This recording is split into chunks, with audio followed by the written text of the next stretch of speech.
Hello! Some important news tonight, guys. Mid-rally in Michigan, the House approved not just one impeachment article, they improved the second right before I was about to go on air. So, oh man, here we go.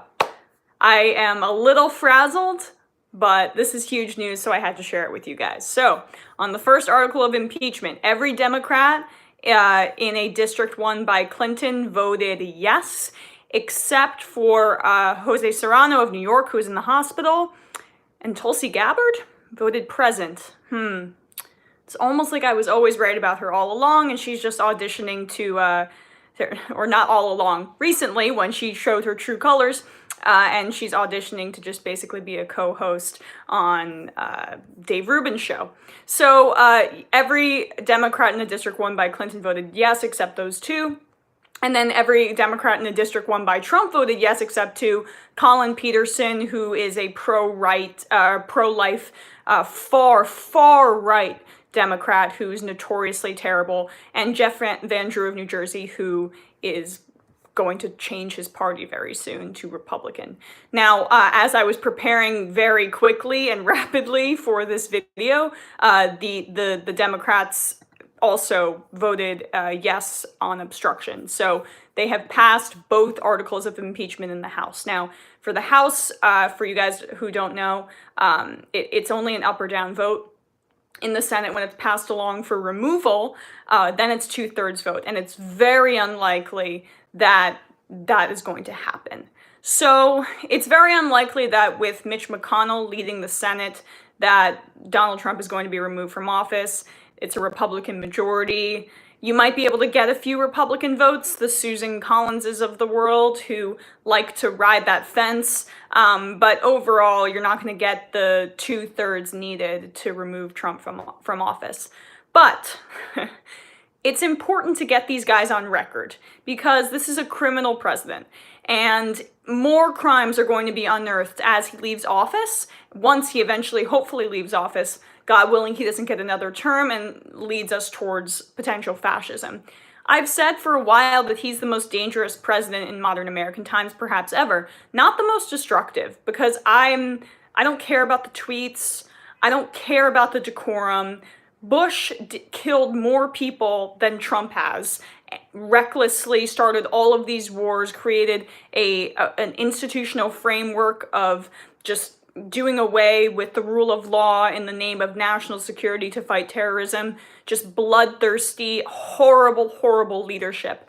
Donald Trump is dangerous in the sense that he has the potential to lead us to fascism. He hasn't done so yet, but I fear that if emboldened by this next election, that he just might.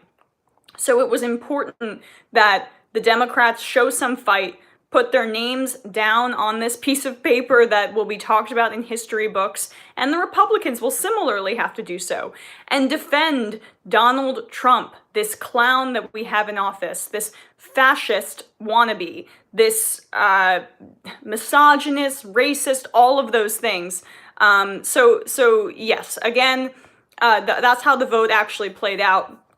And if I were, thinking Machiavellian-ish, right, in a Machiavellian way, I wish these proceedings were a little bit more drawn out, because we want the senators in the Senate, the Republicans, to feel the heat in their home states as November rolls around, when it's closer to their election time, because there are going to be a lot of people who see this for what it is, as a clear-cut quid pro quo illegal use of the presidency. And the House made this clear. This, Russiagate was so convoluted and all this Manchurian candidate stuff. It was not as clear-cut as this. So I see people on Twitter who are, I have a little cold. I see people on Twitter who are comparing it to that and saying, oh, the Democrats, people on the left, this is a political disaster for them in the same way. No, it's very different. The Ukraine thing is really easy for people to digest, and it was super obvious. The Russia thing was a lot of conjecture, and in some ways, from the perspective of a lot of people who have read too many spy novels and who obsess way too much over over like the blob, the military-industrial complex, and aggression towards Russia. But not that there wasn't legitimacy there, but again, this is super clear. People see this for what it is. He tried to leverage taxpayer dollars, super clear, for investigations into his political opponents, and everyone can see it. So it's clear cut. It's a political win. And when you have to get these senators who are much more high profile than the hundreds of House members and congressmen and women out there, when you get them on the record saying ridiculous things, it's actually going to hurt them politically and help the Democrats. Now, I think the Democrats need a way better message beyond Donald Trump and his corruption, and that's going to need to be, delineated and figured out basically based on who the presidential nominee is, because they set the tone, they set the agenda. So if it's a Joe Biden, we're in big trouble. If it's a Bernie Sanders, I would argue if it's an Elizabeth Warren, we're in a lot better shape. Although Bernie is obviously the ideal situation. I've made that clear. So, yeah, that's really where we stand right now. The fact that they just passed these 2 articles is super important. And, yeah, those no votes, the 3 of them there, or no, the 2, I'm so sorry.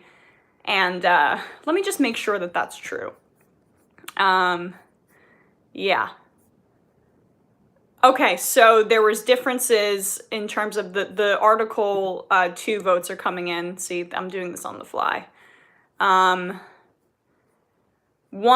Democrat voted yes on the first article. Jared Golden of Maine voted yes on the first, no on the second. Bizarre thing to do. But Jeff Van Drew and Colin Peterson, the Democrats I mentioned before, Van Drew, not a Democrat for long, voted no on both.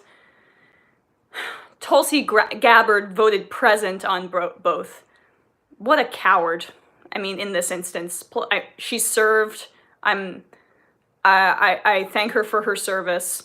A political coward at the least in this. Or, I don't get what her game is. She's not running again. So this is again to audition for a Fox News show or a Dave Rubin co-hosting thing. I don't get it. I think this is crazy. And Justin Amash, the lone Republican, voted yes on both articles. So, hey, we're going to dissect this a little bit more tomorrow. But yeah, I just wanted to thank you guys for watching. And, this has been a long process with the Trump impeachment proceedings. Thanks for sticking through and watching with me. I will have more coverage on this tomorrow. Have a good one, guys.